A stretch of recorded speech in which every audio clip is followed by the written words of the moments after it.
Bonjour à tous les légionnaires, j'espère que vous allez bien et bienvenue dans cette vidéo Légion Distribution. Alors pour cette vidéo, je vais vous présenter et vous parler de Dead Zone. Dead Zone c'est quoi? C'est un jeu d'escarmouche où vous allez pouvoir incarner une des 10 factions existantes.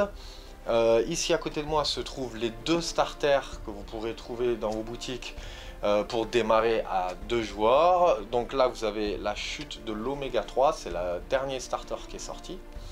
Et ici vous avez l'ancien starter où vous retrouverez les règles mises à jour, donc de la dernière, je crois que c'est la V3 de la dernière version, intégrée dedans.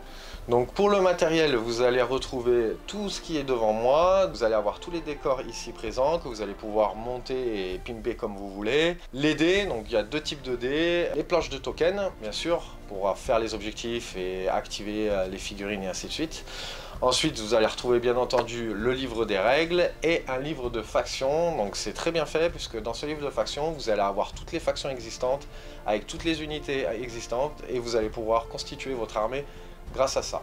Donc maintenant, je vais vous proposer qu'on regarde ensemble comment sont faites les fiches de personnages et comment on joue à Dead Zone.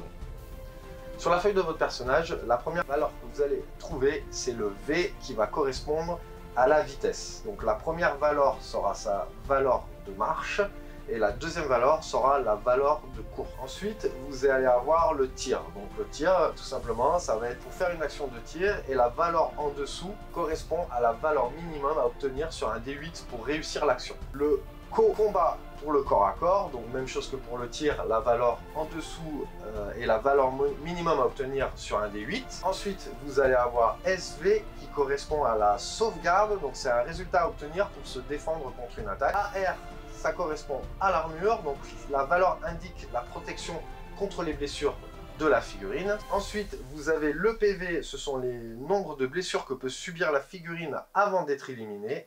La taille détermine combien d'emplacements prend la figurine dans un cube. Donc, je vous expliquerai après à quoi ça correspond un cube. Et ensuite, vous avez le socle qui va déterminer la taille du socle de la figurine. Donc, je vais vous parler de cubes. Donc, ce qu'il faut savoir, c'est que dans Dead Zone, vous allez jouer sur un terrain de jeu qui est quadrillé. Donc ce terrain de jeu, il va faire 8 cases par 8 cases. Alors je vais plus utiliser ce terme puisqu'on va appeler ça en fait les cases, on appelle ça des cubes. Donc ça va représenter les cubes, les distances. Donc plus besoin d'utiliser 1 mètre pour mesurer, pour se déplacer ou pour faire un tir. Ici, on va compter les cases, tout simplement pour se déplacer. Donc ça va être un gros gagne-temps et ça va éviter les conflits entre les gens qui vont mesurer, qui vont dire ça passe ou ça passe pas. Là, c'est très simple, très clair. L'avantage aussi de ça, c'est qu'on va jouer sur une petite map.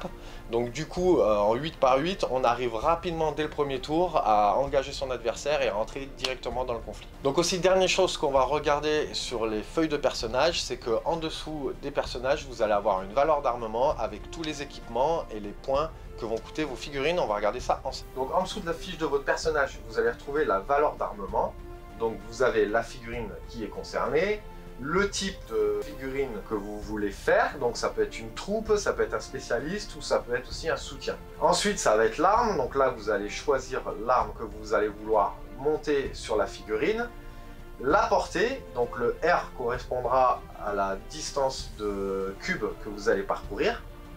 La PA c'est la pénétration d'armure.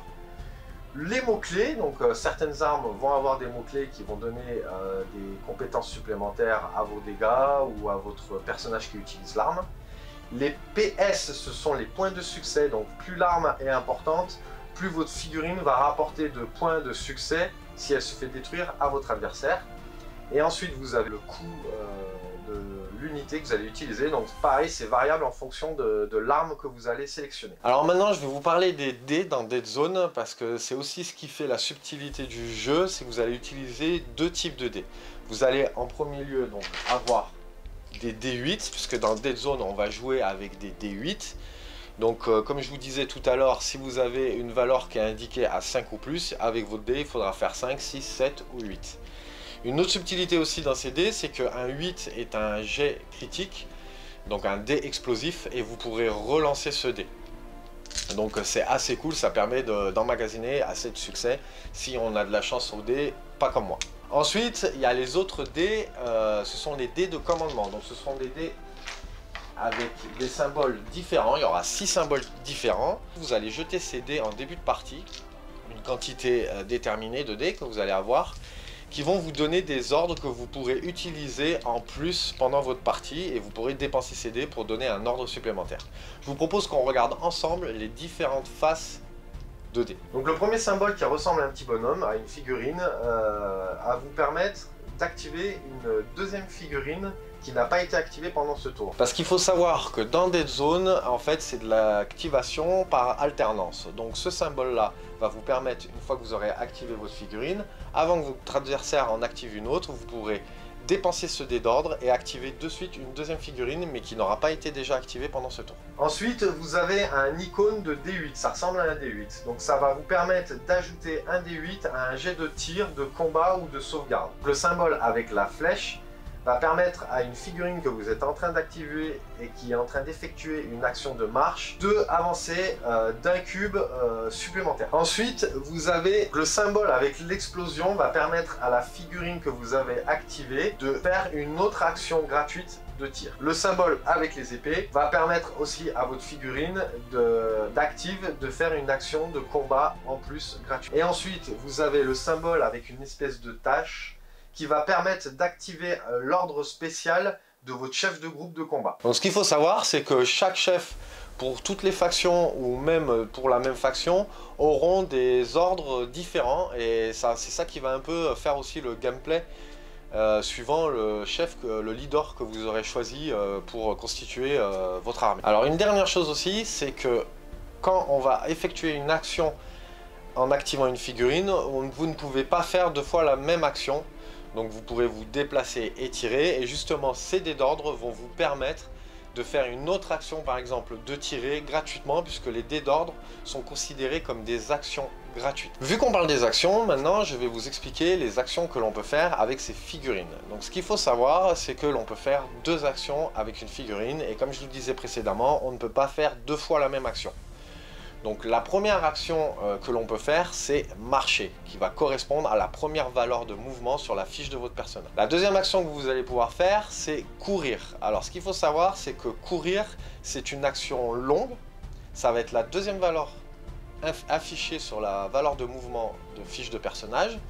Mais comme c'est une action longue, c'est la seule action que vous pourrez faire. Vous ne pourrez pas faire une deuxième action courte. Ensuite, vous avez en action courte tirer, donc pour utiliser une arme, combattre pour le corps à corps, se relever parce qu'il peut arriver que certaines armes nous clouent au sol, et ensuite activer un objet scénaristique comme un ordinateur ou suivant le scénario que vous allez faire. Alors maintenant je vais vous expliquer comment démarrer une partie de Dead Zone. Donc tout d'abord, vous allez avoir la possibilité soit de choisir le scénario que vous voulez, ou soit vous aurez un tableau aléatoire, jeter des dés et choisir votre scénario. Ensuite, pour déterminer le premier joueur, vous allez faire un jet de reconnaissance. Donc un jet de reconnaissance, c'est chaque joueur va prendre 5 D8, les jeter. Sous la fiche de votre chef, vous allez avoir une valeur de reconnaissance qui va indiquer 4 ou plus ou 5 ou plus, donc qui va vous indiquer le score à avoir pour avoir un succès. Le joueur qui aura eu le plus de succès par rapport à son adversaire va gagner le jet de reconnaissance et va pouvoir déterminer qui jouera en premier. Donc le joueur qui joue en premier pourra choisir sa zone de déploiement. Ensuite, un autre avantage aussi d'avoir réussi le jet de reconnaissance, c'est que vous allez déduire vos réussites des réussites de votre adversaire. Comptez combien de différences vous avez. Admettons qu'il vous reste 2 dés de différence, donc 2 réussites de différence. Vous allez prendre ces 2 D8 et vous allez les jeter sur un tableau de reconnaissance qui va vous permettre d'avoir des petits avantages en début de partie. Par exemple, regardez un token placé au sol avant votre adversaire, ou vous déployez un petit peu en avant, ou ainsi de suite. Il y a pas mal de petits trucs assez sympathiques. Donc une fois que tout ça c'est fait, vous pouvez placer vos figurines et démarrer la partie. Je vous propose maintenant de mettre en situation les figurines pour voir comment se déroule une action de tir ou une action de mouvement. Donc ici dans cette démo, nous allons utiliser un ghoul de la contagion avec une mitrailleuse lourde qui va tirer sur une marionnette. Donc première chose, on va regarder sur sa fiche d'armes la portée de la mitrailleuse. Donc la mitrailleuse aura un range de 6, donc il pourra tirer jusqu'à un maximum de 6 cases. Donc là, la portée de la marionnette est à 2 cases, donc je suis à portée de tir. Donc pour tirer, il faudra prendre 3 D8. À chaque fois qu'on voudra faire une action de combat ou de tir ou de sauvegarde, il faudra jeter 3 dés. Il y a aussi des valeurs de couvert qui est très simple dans Dead Zone. Faut pas se prendre la tête, en fait c'est simple, c'est que si la figurine est complètement à découvert, on va gagner 2 dés supplémentaires.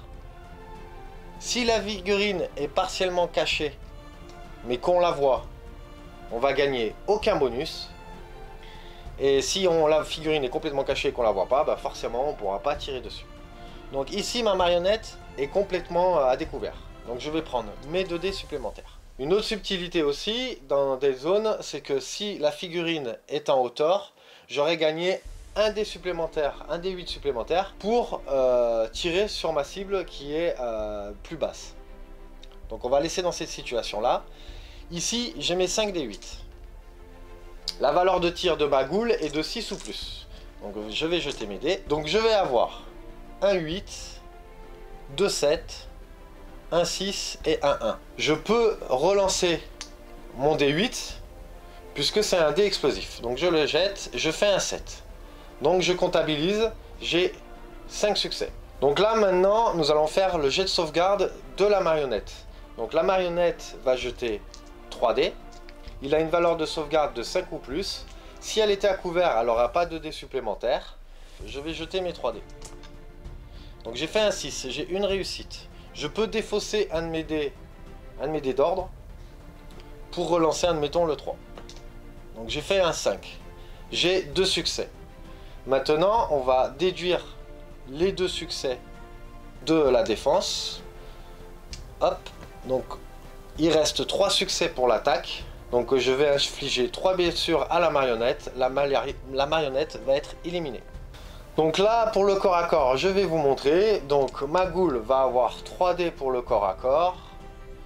Donc je ne vais pas avoir de bonus supplémentaire. Je vais jeter mes 3 dés. La goule attaque à 5 ou plus. Je n'ai aucun succès. Si j'avais eu un succès, pour la défense, toujours pareil, la marionnette aurait jeté 3 dés avec sa valeur de sauvegarde. Il faut savoir aussi une chose, c'est que avant de jeter les dés, la marionnette peut choisir soit de sauvegarder ou soit de combattre. Si elle décide de sauvegarder, elle va annuler les touches infligées par son adversaire. Si en revanche elle décide de combattre, on va faire un jet un peu d'opposition, donc on va déduire les réussites de la goule, enfin de l'attaquant et du défenseur. Celui qui aura eu le plus de réussites va infliger des dégâts. Alors vous allez me dire, on va peut-être mieux se défendre, mais certaines figurines ont une meilleure valeur de combat que de sauvegarde. Donc avec certaines figurines, c'est peut-être plus intéressant de se battre dans un corps à corps que de se défendre. Ensuite ici, ma goule aura fait son action de combat. Je pourrais utiliser un ordre de combat pour effectuer une deuxième action de combat. Et dans ce cas-là, cet ordre, je le défausse. Donc là voilà pour les explications rapides et simples, c'était vraiment l'idée de vous présenter le jeu, le contenu et les actions, certaines actions qu'on peut faire. En fait l'idée c'est de vous montrer la mécanique avec un dé explosif, des jets en opposition, des réussites contre des réussites, le système de dés d'ordre. Il faut compter à peu près 16 scénarios dans le livre des règles, donc il y a quand même de quoi faire. Il y a des objectifs secondaires aussi, je ne vous ai pas montré, qu'on peut prendre en plus de la mission principale. Il y a un mode campagne qui est riche, donc on a la possibilité de monter toute une armée, de faire XP des personnages et de suivre toute une campagne. C'est vraiment excellent ce qu'ils ont fait. Les débutants en Wargame vont pouvoir vraiment mettre un pied dedans et commencer. C'est pas lourd quoi, en termes de règles. Je pense que c'est un jeu qui mérite d'être connu, qui mérite d'être essayé et que je vous recommande aussi, déjà en termes de simplicité de règles et de contenu dans la boîte, puisque vous avez vraiment tout pour démarrer. Donc voilà pour la présentation de Dead Zone. J'espère, ça a été rapide, mais bon, j'espère que ça vous a plu. En attendant de vous faire une vraie partie, sûrement que je ferai avec Cédric ou avec Anto. Et je vous dis à très bientôt pour une prochaine vidéo. Salut!